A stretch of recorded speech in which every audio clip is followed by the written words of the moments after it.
So reading books that others wrote on religious matters, spiritual matters, is not entirely bad. So what I'm trying to say really is, if we try to replace the written words, the authority of the written words of the Bible with literature that others have written as the ultimate authority, as the ultimate guide, as the foundation of your belief, you're making a mistake. You need to commit your Bible.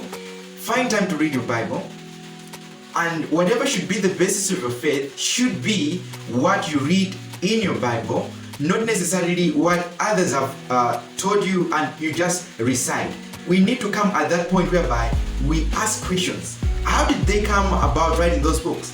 Okay, so we need to find our own time. We need to have that relationship, personal relationship with our God. We need to have that personal relationship with our reading of the Bible. We can always prove what's been written by others in the light of the Bible, not proving the Bible in the light of what others have written.